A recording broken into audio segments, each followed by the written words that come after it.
உலக சிநேகம் தேவனுக்கு விரோதமான பகை என்று அறிவீர்களா? ஆகையால் என்ன வார்த்தை பாருங்க, என்ன வார்த்தை பாருங்க. அந்த ஜனங்களுக்கு அவர் சொல்ற ஒரு வார்த்தை என்ன சொல்றாருன்னா, பாருங்க, விபச்சாரரே விபச்சாரிகளே, உலக சிநேகம் தேவனுக்கு விரோதமான பகை என்று அறியீர்களா? ஆகையால் உலகத்துக்கு சிநேகிதர்களாய் இருக்க விரும்புகிறவன் தேவனுக்கு பகைஞனாய் இருக்கிறான். அப்புறம் 5ஆம் வசனம், நம்மில் வாசமா இருக்கிற ஆவியானவர் நம்மிடத்தில் வைராக்கிய வாஞ்சையாய் இருக்கிறார் என்று வேத வாக்கியம் வீணாய் சொல்லுகிறது என்று நினைக்கிறீர்களா? அப்படின்னா ஆவியானவர் நம்மிடத்துல வைராக்கிய வாஞ்சையா இருக்கிறார் என்பதை வேத வாக்கியம் சொல்றத நீ வேஸ்ட்ன்னு நினைக்கிறியா அப்படின்ட்டு சொல்றாரு. 6ஆம் வசனம், அவர் அதிகமான கிருபையை அளிக்கிறாரே, ஆதலால் தேவன் பெருமை உள்ளவர்களுக்கு எதிர்த்து நிற்கிறார், தாழ்மை உள்ளவர்களுக்கு கிருபை அளிக்கிறார் என்று சொல்லி இருக்கிறதே. ஆகையால் தேவனுக்கு கீழ்ப்படிந்திருங்கள், பிசாசுக்கு எதிர்த்து நில்லுங்கள், அப்பொழுது அவன் உங்களை விட்டு ஓடி போவான. தேவனிடத்தில் சேருங்கள், அப்பொழுது அவர் உங்களிடத்தில் சேருவார். பாவிகளே சுத்திகரியுங்கள், இருமனம் உள்ளவர்களே, இருமனம் உள்ளவர்களே உங்கள் இருதயங்களை பரிசுத்தமாக்குங்கள், துக்கித்து அழுங்கள், உங்க சிரிப்பு துக்கிப்பா மாறட்டும், உங்க சந்தோஷம் சஞ்சலமா மாறட்டும், கர்த்தருக்கு முன்பாக தாழ்மைப்படுங்கள், அப்பொழுது அவர் உங்களை உயர்த்துவார். அல்லேலூயா, அல்லேலூயா. இங்க யாருக்கு சொல்றாருன்னா, இருமனம் உள்ளவர்களா வாழ்ந்த ஜனங்களுக்கு சொல்றாரு. 2 மனுஷா வாழ்றங்க, இதுவா அதுவா, இப்படி போலாமா அப்படி போலாமா, இதையும் கொஞ்சம் அதையும் கொஞ்சம், 10ஓட 11 இதையும் சேர்த்துக்கலாம், இப்படி இருமனம் உள்ள ஜனங்களுக்கு தான் சொல்றாரு உலக சிநேகம் தேவனுக்கு விரோதமான பகை. நீ உலகத்தை நேசிக்கிறனா அப்ப கடவுளை என்ன பண்ற? நேசிக்க. கடவுள் மேல அன்பு வச்சுனா உலகத்தை நீ வெறுப்ப, உலகத்தில் இருக்கிற பெரிய இச்சைகளை நீ வெறுப்ப. பெரிய உனக்கு எது சந்தோஷம், கடவுளை விட பெருசு ஏதோ அதான் உனக்கு இச்சையா மாறும். கடவுளை விட பெருசு எதுன்னு நினைக்கிறியோ, கடவுளோட முக்கியம் எதுன்னு நினைக்கிறியோ, அதுதான் உனக்கு பெரிய பிரச்சனை, அதான் பிரச்சனை. அல்லேலூயா. இதை நல்லா வீட்டில் கூட போயிட்டு இந்த பைபிளில் இந்த பகுதியை உக்காந்து நிதானமாக படிச்சுப்பார். கடவுளை விட நீ பெருசாக எது நினைக்கிறியோ அது உனக்கு பாதிப்பு, அது உனக்கு பிரச்சனை. கடவுள் தான் எல்லாத்தையும் விட பெருசு அப்படின்னு நீ நினச்சினா அதெல்லாம் உனக்கு எல்லாம் லேசாக மாறிடும். கஷ்ட நஷ்டங்கள் பலவீனங்கள் எல்லாம் லேசாக உனக்கு மாறிடும். அதை தான் சொல்கிறாரு 4ஆம் வசனத்தில் அவர் சொல்கிறார். என்ன சொல்கிறாரா? உலக சிநேகம் தேவனுக்கு விரோதமான பகை. அல்லேலூயா. அப்படி தானே போட்டுக்குது, வாசிங்க. உலக சிநேகம் தேவனுக்கு விரோதமான பகை என்று அறியீர்களா? ஆகையால் உலகத்துக்கு சிநேகிதனா இருக்க விரும்புகிறேன், தேவனுக்கு பகைன்னா. அப்போ உலகத்தை நீ வந்து அதை நேசிக்கிற இதை நேசிக்கிற, அதுக்கு முக்கியத்துவம் இதுக்கு முக்கியத்துவம், அப்போ உலகத்தில் இருக்கிற எல்லாத்துக்கும் முக்கியத்துவம் கொடுக்குற, கடவுளுக்கு கொடுக்க மாட்டேன்னா அது உலக சிநேகம். அப்போ இந்த உலகத்தை நீ ரொம்ப நேசிக்கிற, இந்த உலகத்து மேலே ரொம்ப ஆசை வச்சுக்கிற, பொண்ணு பொருள் வீடு சொத்து நிலம் நகை அது இது எல்லாத்தையும் அதிகமாக நேசிக்கிற, அப்போ இப்படி நேசிக்கிறவன் கடவுளுக்கு பாத்திரனா வாழ முடியாது. ஆபிரகாம் அன்பு வச்சான் குழந்தை மேலே, ஆனால் அந்த கடவுளுடைய குழந்தை பெருசுன்னு நினைக்கவே இல்லை, கடவுள் தாண்டா பெருசுன்னு நினச்சான். அப்போ என்ன அர்த்தம்? உலக சிநேகம் கடவுளுக்கு விரோதமான பகை. அந்த மாதிரி அவன் உலகத்தை பெருசாக நேசிக்கவே இல்லை, குழந்தைய பெருசாக நேசிக்கவே இல்லை. கடவுள் தாண்டா அந்த ஒரு குழந்தைய கொடுத்தாருன்னா அவர் இன்னொரு குழந்தை கொடுக்க வல்லவர் அப்படின்ட்டு தான் அவன் ஆண்டவரை நேசித்தான். அதனால தான் அவன் ஆண்டவருக்கு சிநேகிதனாக இருந்தான் பாருங்க. இல்லையா? கர்த்தர் நல்லவர். அப்போ இந்த உலக சிநேகம் தேவனுக்கு விரோதமான பகை. அப்போ உலகத்தை நேசிக்கிறவன் கடவுளுக்கு உகந்தானவன் வாழ முடியும். அப்போ உலகத்தை நேசிக்கிறனா என்ன சாராது?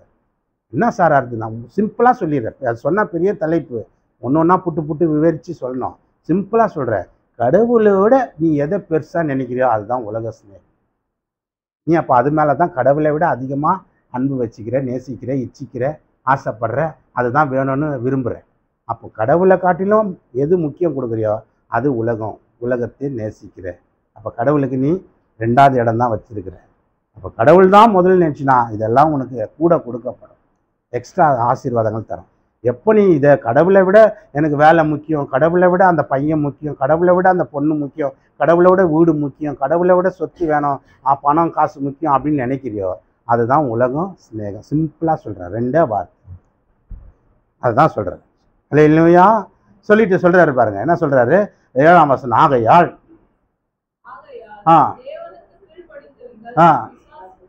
அப்ப தேவனுக்கு கீழ்ப்படிஞ்சாலே பிசாசுக்கு நாம எதிர்த்து நிக்கிறோம் தான் அர்த்தம். அப்போ நம்மளை விட்டு நம்மளை வந்து தொல்லை கொடுக்குற பிசாசு, வியாதி கொடுக்குறான், கஷ்டம் கொடுக்குறான், பிரச்சனையை உண்டாக்குறான், பலவீனத்தை கொடுக்குறான், மன சோர்வை கொடுக்குறான், இந்த மாதிரி பிசாசெல்லாம் ஓடியே போயிடும். நம்ம கடவுளுக்கு கீழ்ப்படிஞ்சாலே நம்மளுக்கிட்ட யாரும் வந்து ஜபம் பண்ணணும்னு அவசியம் இல்லை, பேயை தருத்தணும்னு அவசியம் இல்லை, பிரச்சனைக்காக உபவாசம் இருந்து ஜபிக்கணும்னு அவசியம் இல்லை. நாம கடவுளுக்கு கீழ்ப்படிஞ்சா இந்த மாதிரி பிசாசெல்லாம் நம்மளை விட்டு ஓடியே போயிடும். அந்த பிசாசு தெரியுமா? கடவுளுக்கு கீழ்ப்படிடுவேன், கடவுளை மதிக்கிறவன், கடவுளுக்கு பயப்படுறவன், கடவுளுக்கு முன்னுரிமையும் முக்கியத்துவமும் கொடுக்குறவன், இவங்ககிட்ட நம்ம பாட்ஷா பழிக்காதுன்னு சொல்லி ஓடியே போயிடுவோம். அடுத்த வசனம் பாருங்க, தேவனிடத்தில் சேருங்கள். அப்போ தேவனிடத்தில் எப்படி சேருவே? நீ அந்த அன்பு இருந்தால் தான் நீ ஆண்டவர் தேட முடியும். காலையில் ஜெபிச்சா இன்னைக்கு அப்படின்னு நான் இன்னைக்கு கேட்குறேன்னு வச்சுக்க, நீங்கள் என்ன சொல்வீங்க? சரி, இப்போ நான் கேட்குறேன், காலையில் ஜெபிச்சிங்களா? ஜெபிச்சோம், கையை உயர்த்துங்க பார்க்கலாம். 5 6 விரல விட்டு தான் எண்ண முடியும். அப்போ மீதி பேர் சும்மா இப்போவே தெரிஞ்சுக்கலாம் விஷயத்த. அப்போ வந்திருக்கிறது 50 பேர்னா அதில் 10 பேர் கையை உயர்த்தாங்க, 40 பேர் கையை உயர்த்தல. காரணம் என்ன? தேவனிடத்தில் நம்மளால் சேர முடியல. காரணம் என்ன? ஏன் சேர முடியல? ஏன் சேர முடியல? அன்பு. அல்லேலூயா, அல்லேலூயா. மாதிரி தேவனிடத்தில் சேரு. ஏன் ஜெபிக்க முடியல? சேர முடியல ஆண்டவர்கிட்ட. நீ ஆண்டவர்கிட்ட அன்பு இல்லை, அதனால தான் உன்னால் ஜெபிக்க முடியல. காலையில் இல்லைன்னா அன்பு இருந்தால் நீ காலையிலேருந்து ஒரு அம்மாவை கேட்குற, காலையிலே ஜெபிச்சாம்மா. அந்த அம்மா எத்தனை மணிக்கு வந்து காலையில் எழுந்து 5 மணிக்கு பெருகுது, நான் பார்த்தேன். 5 மணிக்கு பெருகி தண்ணியை ஊற்றி சாணியை மொழுது. இப்போ அது சிமெண்ட் தர, அப்போ சாணியை மொழுந்துச்சு. என்னம்மா அந்த சாணியை போய் அன்னக்கூட்டில் கரைச்சி ஊற்றுது, வெறுக்குது, கோலம் வேற போடுது. காலையில் ஏந்தானே அந்த வீடு வாசல் மங்களகரமாக தெரியணுமா? சரி இருக்கட்டும், பரவாயில்ல. ஜெபம் பண்ணியா? இல்லை சார். தேவனிடத்தில் சேருங்கள், அப்பொழுது அவர் உங்களிடத்தில். அப்போ தேவனிடத்தில் நம்ம சேராமல், ஆனால் என்ன சொல்கிறோம் மனசுக்குள்ள? ஆண்டவர் எனக்கு அதை தரல, இதை தரல, ஆசீர்வதிக்கல, அதை பண்ணல அப்படின்ற பாரு. அதான் சொல்கிறேன், வாசிங்க. தேவனிடத்தில் சேருங்கள், அப்பொழுது அவர் உங்களிடத்தில் சேருவார். பாவிகளே, உங்கள் கைகளை சுத்திகரியுங்கள், இரு மனம் உள்ளவர்களே, உங்கள் இருதயங்களை பரிசுத்தமாக்குங்கள்.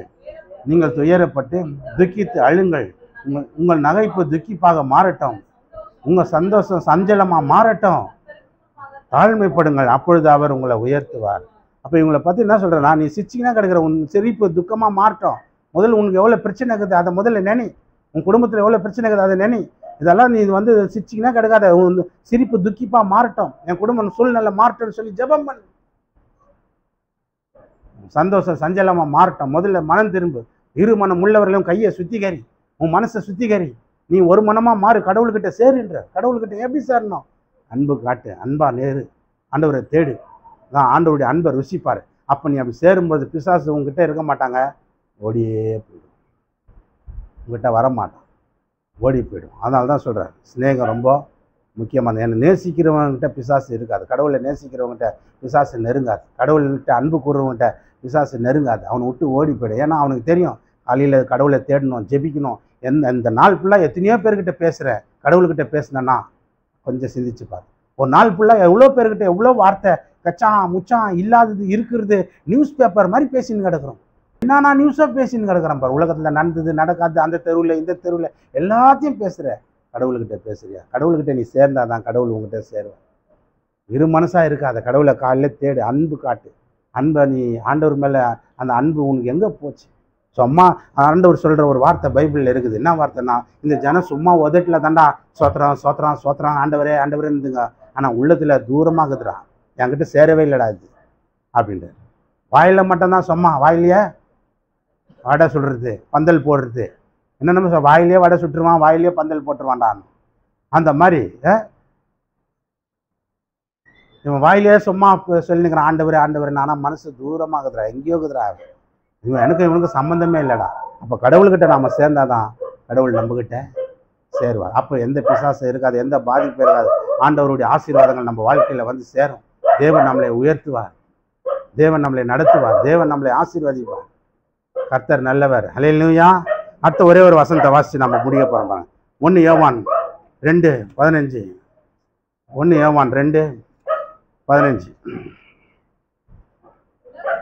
உலகத்திலும் உலகத்தில் உள்ளவைகளிலும் அன்பு கூறாதிருங்கள். ஒருவன் உலகத்தில் அன்பு கூர்ந்தால் அவனிடத்தில் பிதாவின் அன்பு, இன்னொரு வாட்டி வாசிமா சத்தமா, உலகத்திலும் உலகத்தில் உள்ளவைகளிலும் அன்பு கூறாதிருங்கள். ஒருவன் உலகத்தில் அன்பு கூர்ந்தால் அவனிடத்தில் பிதாவின் அன்பு இல்லை. ஏனெனில் மாம்சத்தின் இச்சையும் கண்களின் இச்சையும் ஜீவனத்தின் பெருமையுமாகிய உலகத்தில் உண்டானவைகள் எல்லாம் பிதாவினால் உண்டானதல்ல, அவைகள் உலகத்தினால் உண்டானவைகள். உலகமும் அதன் இச்சையும் ஒளிந்து போகும். தேவனுடைய சித்தத்தின்படி செய்கிறவனும் என்றென்றைக்கும் நிலைத்திருப்பான். பாருங்க, அழகா இங்க சொல்றாரு, உலகத்திலும் உலகத்தில் உள்ளவைகளிலும் அன்பு கூறாதிருங்கள். ஒருவன் உலகத்தில் அன்பு கூர்ந்தால் அவனிடத்தில் தேவ அன்பு இல்லை அப்படின்ற. உலகத்தில் அன்பு கூர்ந்தா என்ன சார்? அதான் சொன்னேன்ல, கடவுளுக்கு மேலே எந்த பொருளையும் நேசிக்காத, ரொம்ப ஆசைப்படாது, ரொம்பவும் கடவுளுக்கு மேலே அதை வச்சிடாது. அதான் சொல்கிறார். உலகன்றது நான் சிம்பிளாகவே உங்களுக்கு சொல்கிறேன். அது எதுவாக இருந்தாலும் சரி, நகையாக இருக்கட்டும், வெள்ளி பொண்ணு துணி மணி வீடு வாசல் தோட்டம் துறவு சொத்து கணவன் மனைவி பிள்ளைகள் வேலை வருமானம் பைசா எதையும் பெருசாக வைக்காத. அதான் சொல்ற, அதெல்லாம் உலகம் அப்படின்றாரு. கண்களின் இச்சையும் மாம்சத்தின் இச்சையும் ஜீவனத்தின் பெருமையும் ஒளிந்து போகும். ஜீவனத்தின் பெருமைனா என்ன? பெருமை என்னன்னா, அவன் ஒரு வீடை கட்டா நம்ம ஒரு வீடு கட்டலாம், அவன் நம்மளுக்கு முன்னாடி போயிடலாம், நம்ம கடன் வாங்கியாவது ஒரு அம்மா ஃப்ரிட்ஜ் வாங்கிச்சான் பாருங்க. அவங்க வீட்டில் ஒரு ஃப்ரிட்ஜ் வாங்கிட்டாங்களாம்மா. ஒரு அம்மா சொல்லுது, அவங்க வீட்டில் ஒரு ஃப்ரிட்ஜ் வாங்கிட்டாங்க சார், அதனால் எங்கள் வீட்டில் ஒரு ஃப்ரிட்ஜ் வாங்கினாங்க. எப்படிம்மா வாங்கினேன்? உங்களுக்கு வருமானம் குறைவு வேலை இல்லை அப்படின்னா, இருக்கட்டும் சார், கஷ்டத்தோட கஷ்டம் ஒன்று இருக்கட்டும்னு சொல்லிட்டு ஃப்ரிட்ஜை வாங்கிட்டு வந்துட்டு கடங்காரன் வீட்டாண்ட வந்து நிற்கிறான். எதாவது காசு கட்டலையே திட்டுறான், பரவி திட்டுறான். இல்லையா? அப்போ என்ன? ஜீவனத்தின் பெருமை. அவங்க ஒரு ஃப்ரிட்ஜ் வாங்கிட்டாங்களா, நம்ம ஒரு ஃப்ரிட்ஜ் வாங்கிக்கலாம். அவங்க ஒரு பீரோ வாங்கிட்டாங்களா, அவங்க பெரிய 54 இன்ச்சு கலர் டிவி வாங்கிட்டாங்களாம். இந்த அம்மா போய் இன்ஸ்டால்மெண்ட்டில் எடுத்துன்னு வந்துட்டுக்குது, மாதம் காசு கட்ட முடியல. இப்போ கடங்காரன் வீட்டாண்ட வந்துட்டான், எதிரா காசு அப்படின்னு தலையை சொரிஞ்சு நிற்கிது. அவமானமாக போயிடுச்சு. டிவி வாங்காமலே இருந்திருக்கலாம். ஜீவனத்தின் பெருமை. அவங்க தான் அப்படிங்கிறாங்க, நம்ம எப்படி வாங்கலாம்? அவங்க ஒரு வண்டி வாங்கிட்டா நம்ம ஒரு வண்டி வாங்கலாம், அவங்க ஒரு நகை போட்டால் நம்ம ஒரு நகை போடலாம். ஜீவனத்தின் பெருமை. கண்களின் நிச்சய. அப்போ அவங்க அப்படி நல்லாங்கிறாங்க, எதை பார்த்தாலும் ஆசைப்படுறது, எதை பார்த்தாலும் ஆசைப்படுறல, பேராசை தான் இச்சைன்றாங்க. கடவுளுக்கு மேலே எதை வைக்கிறியோ அதெல்லாம் உனக்கு உலகம், உலகத்தின் மேலே ஆசை வைக்கிற. அப்போ உலகத்தின் மேலே கடவுளுக்கு மேலே எதெல்லாம் நினைக்கிறியோ அப்படியாப்பட்ட ஆள்கிட்ட கடவுள் அன்பு இல்லை. உலகம் கீழே, எல்லாத்துக்கும் மேலே கடவுள் நினைச்சினா அப்போது எல்லா ஆசீர்வாதமும் உனக்கு வந்து சரி. அதான் சொல்கிறார். அல்லேலூயா, அல்லேலூயா. அந்த அந்த கடைசியாக அந்த வசனத்தை வாசிங்க, 17ஆம் வசனம். ஏனெனில் மாம்சத்தின் இச்சையும் கண்களின் இச்சையும் ஜீவனத்தின் பெருமையுமே உலகத்தில் உள்ளவைகள் எல்லாம், இதெல்லாம் கடவுளால் உண்டானதல்ல, உண்டானது. உலகமும் அது இச்சையும் ஒளிஞ்சு போகும். தேவனுடைய சித்தத்தின்படி செய்கிறவனும் என்றைக்குமே இந்த பூமியில் நல்லா வாழ்வான். தேவனுடைய சித்தத்தின்படி ஒருத்தர் செய்கிறானா, வாழ்கிறானா, அவன் என்றைக்குமே இந்த பூமியில் நல்லா இருப்பான். உலகமாக அதன் நிச்சயம் ஒளிஞ்சு போகன்றார். அல்லேலூயா. உலகமாக அதன் நிச்சயம் ஒளிஞ்சு போகன்றார். அப்போ ஒருத்தர் வீடு கட்டுறான், எல்லாம் நடக்கும் வந்து உயிர்ந்து போயிடுச்சு. அவன் வீடியே பெருசாக பார்த்துருந்தான், வீடு தரமட்டமாக ஆயிடுச்சு. அல்லேலூயா. காவா ஓரத்தில் ஒரு பெரிய பங்களாவை கட்டிட்டு இருக்கிறான். வெள்ளம் அந்த காவால் அடிச்சுன்னு வருது, காற்றாற்று வெள்ளம் எல்லாம் அந்த காவா ஓரத்தில் இருக்கிறதெல்லாம் சரிஞ்சு சரிஞ்சு வெள்ளத்தில் அடிச்சுன்னு போகுது. அவன் வெளியே நின்று பார்க்குறான், கஷ்டப்பட்டு கட்டினேன்னு அழுகுறான், தலையில் அடிச்சுக்கிறான். அவனோட பெருமை ஒன்றுமே இல்லாமல் ஆயிடுச்சு. கொஞ்ச நேரத்தில் சின்ன வெள்ளம் அடிச்சு ஓரத்தை அந்த கரையை கரைச்ச ஒன்றா வீடு சாஞ்சி ஆற்றுல அடிச்சுன்னு போகுது. யோசனை பண்ணி பாருங்கள். இதெல்லாம் உலகமாக அதன் ஆசை இச்சைகளும் ஒழிஞ்சு போவோம் சார்.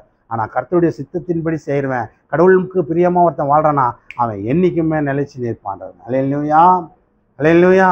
எல்லாரும் கண்களை மூடி ஒரு சின்ன ஜெபம் செய்யும். அல்லேலூயா.